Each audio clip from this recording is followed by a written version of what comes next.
सो भाई आज हम लोग डिस्कस करेंगे about the UTI in ICU. UTI in ICU, ठीक है। तो ऐसे पेशेंट, तो बेसिकली हम लोग इसमें काउटी की भी डिस्कशन करेंगे अबाउट द काउटी। तो काउटी क्या होता है? Catheter associated urinary track infection, तो इसकी भी हम लोग बात करेंगे। तो भाई जो यूरिनरी ट्रैक इन्फेक्शन होता है ना, जो यूटीआई होता है, यूरिनरी ट्रैक इन्फेक्शन होता है, तो बेसिकली होता क्या है कि जो यूरिनरी ट्रैक इन्फेक्शन होता है, ये माना जाता है कि जो यूरिनरी कैथेटर होता है, ठीक है, जो मतलब जो यूरेथ्रल कैथेटर होता है अपना, जो यूरेथ्रल कैथेटर होता है, ठीक है, उसकी वजह से 3 to 8% रिस्क होता है यूटीआई का। कितना परसेंट? 3 to 8% रिस्क होता है यूटीआई का, किसी को हम लोग अगर यूरेथ्रल कैथेटर हम लोग ने डाला है। तो बेसिकली गाइस होता क्या है, अब हम लोग कैथेटर लंबे टाइम तक अगर डालते हैं ना तो भी रिस्क होता है। तो बहुत सारे रिस्क होता है। पहला रिस्क जो होता है कैथेटर, मतलब अगर मैंने कैथेटर डाला तो उसको यूटीआई होने का कैसे कैसे चांस होता है गाइस। तो अगर मैंने इंसर्शन के टाइम पे मैं उसको यूटीआई दे सकता हूँ, ठीक है, इंसर्शन के टाइम मैंने उसको यूटीआई दे सकता हूँ। रिमूवल के भी टाइम में उसको यूटीआई दे सकता हूँ, है ना। अब कोई ऐसा पेशेंट है जिसको होम इतना ज़रूरी है कि उसको जो है कैथेटर घर पे भी डालना पड़ेगा उसको, तो उसको भी हम लोग यूटीआई उसको भी हो सकता है अगर उसने टेक केयर उसको अच्छे से नहीं किया और अंदर गया हुआ है, अंदर है, तो उसमें भी यूटीआई हो सकता है गाइस। तो बेसिकली ये कैथेटर बेसिकली हम लोग क्यों यूज करते हैं? किसी किसी पेशेंट में सपोज यूरिन का फ्लो नहीं हो रहा है ना, जैसे प्रोस्टेट वगैरह होता है तो उसमें यूरिन का फ्लो कम हो जाता है, तो उसमें हम लोग यूज कर लेते हैं। कोई सर्जिकल पेशेंट है, ठीक है, कोई ऐसा पेशेंट है जिसको जीए दिया गया है तो उसमें हम लोग यूज कर सकते हैं, ठीक है। कभी कभी क्या होता है, स्पाइनल के बाद यूरिन नहीं आता तो उसमें हम लोग को कैथेटर डाल के यूरिन निकालना रहता है ना। कभी कभी क्या होता है कि जैसे क्रिटिकली इल पेशेंट है, अनकॉन्शियस है, आईसीयू में है, तो उसमें हम लोग कैथेटर का यूज करते हैं, क्योंकि बार बार वो जा तो सकता नहीं उसमें, है ना गाइस। तो होता क्या है कि अभी बेसिकली ये सब इसकी वजह से हम लोग वहाँ पे उसको यूटीआई हम लोग दे सकते हैं। तो जो यूरेथ्रल कैथेटर की वजह से जो रिस्क होता है ना, जिसको बोलते हैं काउटी, वो होता है 3 to 8% रिस्क होता है। कितना परसेंट रिस्क होता है? 3 to 8% रिस्क होता है गाइस। तो बेसिकली ऐसा बोला जाता है कि ये जो अभी सपोज ये अपना क्या है, ये हम लोग देते हैं बेसिकली, ये क्या है, किडनी है, उसके बाद ये ब्लैडर है और ये यूरेथ्रा है। तो हम लोग यहाँ से कैथेटर को इंसर्ट करते हैं और यहाँ पे उसकी जो बलून होती है उसको इन्फ्लेट कर देते हैं ताकि यूरिन यहाँ से आ जाए, ऐसा करके ना। तो क्या होता है, कभी कभी यहाँ जब हम लोग यहाँ पे कोई मतलब क्या बोलते हैं, एंटीसेप्टिक सॉल्यूशन का मेजर नहीं किया, वहाँ पे एंटीसेप्टिक वगैरह नॉर्मल सलाइन वगैरह यहाँ पे हम लोग ने यूज नहीं किया। बेसिकली गाइज हम लोग वहाँ पे इंसर्शन करते टाइम यहाँ पे हम लोग नॉर्मल सलाइन 2 बार यूज करते हैं, 0.9% वाला 2 बार यूज करते हैं, ठीक है। हम लोग बेसिकली ऐसा बोला जाता है बीटाडीन भी यूज कर सकते हैं एएनएस के बाद, पर उसका उतना ज़्यादा फायदा बताया नहीं गया है ना। तो हम लोग बस नॉर्मल सलाइन अपने लिए मोर देन इनफ होता है, तो उसका यूज करते हैं। तो कोई कोई नहीं करता तो वो भी दिक्कत होता है। कभी कभी हम लोग इंसर्शन साइड पे हम लोग हाथ से टच कर लेते हैं तो बैक्टीरिया वहाँ पे कंटामिनेशन हो जाता है। कभी कभी अपने मन से हम लोग यहाँ पे ऐसे टच कर रहे हैं तो वो भी इन्फेक्ट कर सकता है आगे जाके, ठीक है, मतलब असेंडिंग इन्फेक्शन हो कर सकता है, नीचे से ऊपर जा सकता है वो, है ना। तो बेसिकली इन्फेक्शन कैसे चढ़ता है, पहले यहाँ पे यूरेथ्रा में आएगा, फिर ब्लैडर में, फिर यूरेटर में, फिर किडनी में घुस जाएगा, जिसको बोलते हैं पाइलोनेफ्राइटिस, ठीक है, इसको बोलते हैं यूरेथ्राइटिस, ठीक है। इसको हम लोग क्या बोलेंगे? यूरेथ्राइटिस को हम लोग क्या बोलेंगे? सिस्टाइटिस, अगर इसमें इन्फेक्शन हो गया तो ये होता है गाइस। तो बेसिकली ऐसा होता है। तो हम लोग अब देखते हैं कि क्या ज़रूरी है कि मतलब ये बायोफिल्म बना के, बेसिकली क्या होता है यहाँ पे बैक्टीरिया बायोफिल्म बना के इन्फेक्शन करा देता है। पर ज़रूरी है क्या कि मतलब वो बैक्टीरिया इन्फेक्शन कराएगा ही कराएगा? ऐसा ज़रूरी नहीं होता, क्योंकि बहुत प्रोटेक्टिव मैकेनिज्म भी होती हैं, जैसे यूरिन का फ्लो। यूरिन का फ्लो यूरिन का फ्लो गाइस तो कंटिन्यू है, ये ब्लडर से यूरिन का फ्लो कंटिन्यू होता है। तो वो क्या होती है, यूरिन से वॉश आउट हो जाते हैं, बैक्टीरिया क्या होता है यूरिन से वॉश आउट होते रहते हैं। इसी के लिए इसका चांसेस जो है ना यूरेथ्रल कैथेटर का 3 to 80% है, मतलब उतना नहीं है, क्योंकि एक एज ए प्रोटेक्टिव मैकेनिज्म भी काम करता है ये, ठीक है ना गाइस। तो ये हो गया। दूसरा मैं बताऊँ कि अब कौन कौन से ऑर्गेनिज्म हैं जो कि ये काउटी करा सकते हैं। तो जैसे उसमें मोस्ट कॉमनली का ई कोलाई होता है, और यूटीआई का भी मोस्ट कॉमन ऑर्गेनिज्म यही है, ठीक है। उसके बाद क्लिप्जिला भी करा सकता है, कराने का क्लिप्जिला भी करा सकता है, एंट्रोकोकाई भी करा सकता है, एंट्रोकोकाई, ये सब ग्राम निगेटिव बैक्टीरिया है, ठीक है। कैंडिडा भी गाइस, कभी कभी कैंडिडा भी करा सकता है ना। उसके बाद अपना स्ट्रेप्टोकोकस भी करा सकता है, स्ट्रेप्टोकोकस, स्टेफाइलोकोकस। तो ग्राम पॉजिटिव भी रेयर होता है, ग्राम पॉजिटिव एक्चुअली में रेयर होता है, मेनली ग्राम निगेटिव वाले कराते हैं। है ना। अगर डायबिटीज़ है तो ये कैंडिडा वाला भी आ जाता है, फंगल भी करा सकता है अगर पेशेंट को हिस्ट्री है डायबिटीज़ की, तो उसमें तो होता ही है। देन गाइस हम लोग अभी बात करेंगे प्रिवेंटेशन की, कि क्या प्रिवेंटेशन हम लोग कर सकते हैं। तो प्रिवेंटेशन हम लोग कैसे कर सकते हैं कि हमको यूरिनरी ट्रैक इन्फेक्शन ना हो इस कैथेटर की वजह से। तो सबसे गाइस यही ड्यूरिंग इंसर्शन साइड हम लोग को प्रिवेंटेशन मेजर लेना है कि जो भी एक सपोर्टिंग स्टाफ होना चाहिए अपने साथ में, ठीक है, वो ट्रे होना चाहिए, उसमें सब कुछ होना चाहिए। उसके बाद ग्लव्स का यूज करना है, ठीक है। अगर बहुत ज़्यादा हेयर है तो उसको हेयर को करना निकाल देना, हेयर को क्या करना, ट्रिमर वगैरह से निकाल देना है, ट्रिमर से उसको निकाल देना है, ठीक है ना गाइस।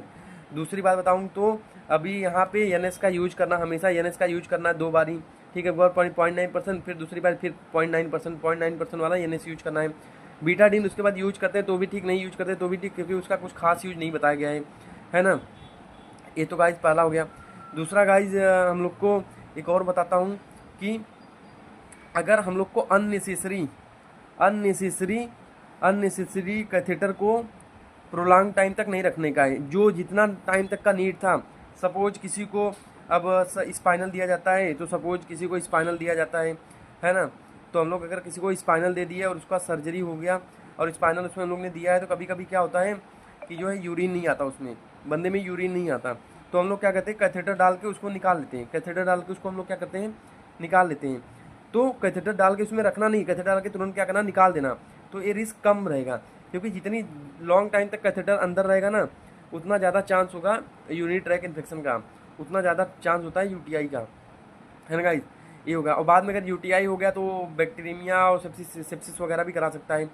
तो ये याद रखना गाइस कि हम लोग को कम से कम कैथेटर का यूज करना है, कम से कम टाइम तक के लिए कैथेटर का यूज करना है।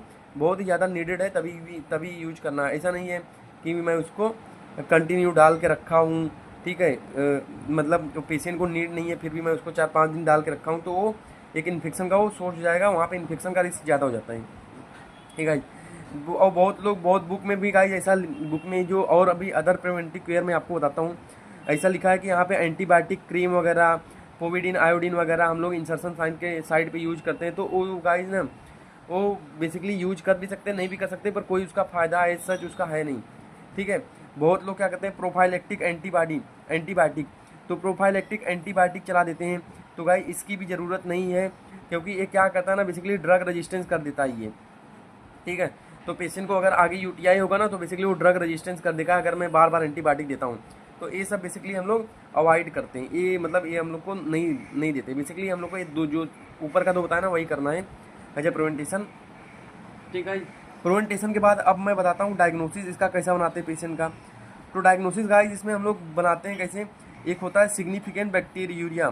सिग्निफिकेंट बैक्टीरियूरिया का मतलब यहाँ पे क्या होता है कि उसके यूरिन का कल्चर हम लोग कराते हैं। याद रखना गाइस, अगर किसी पेशेंट में कैथेटर लेस देन 30 डे तक है, तो उसमें हम लोग क्या कराते हैं, उसी यूरिन का कल्चर ले लेते हैं, उसी कैथेटर से यूरिन का कल्चर ले लेते हैं। और अगर किसी में कैथेटर 30 दिन से ज़्यादा रखा हुआ है, तो कैथेटर को चेंज करने के बाद फिर हम लोग दूसरा कैथेटर इंसर्ट करके यूरिन का सैंपल लेते हैं। तो ये इंपॉर्टेंट चीज़ है, वो याद रखना। एक मैक्सिमम सिल्वर का जो कैथेटर होता है, ठीक है, तो उसको हम लोग बेसिकली कितने दिन तक, 8 वीक तक रख सकते हैं। कितने दिन तक, 8 सिलिकॉन का जो कैथेटर होता है उसको हम लोग कितने दिन तक रख सकते हैं, 8 वीक तक मैक्सिमम रख सकते हैं। और जो नॉर्मली फोलिस कैथेटर होता है उसको हम लोग इंडवेलिंग, वो उसको हम लोग कितना रख सकते हैं, 6 वीक तक रख सकते हैं, मैक्सिमम 6 वीक तक उसको रख सकते हैं, 4 to 6 वीक तक, है ना। उसको अंदर हम लोग रख सकते हैं।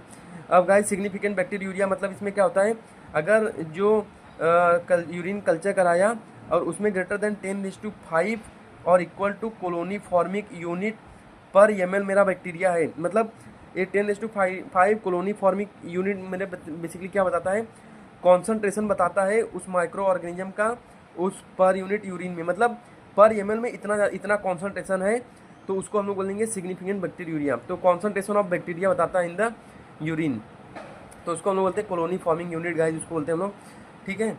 तो इसको सिग्निफिकेंट बैक्टीरियूरिया। अब गाइस ना ये बेसिकली यूटीआई करा सकता है, अगर इतना है ना तो बेसिकली यूटीआई का चांसेस होता है। तो कभी कभी पेशेंट इसमें क्या होता है, असिम्टोमेटिक होता है, 90% इसमें क्या होते हैं, असिम्टोमेटिक होते हैं, ठीक है, उसको बोलते हैं असिम्टोमेटिक बैक्टीरियूरिया।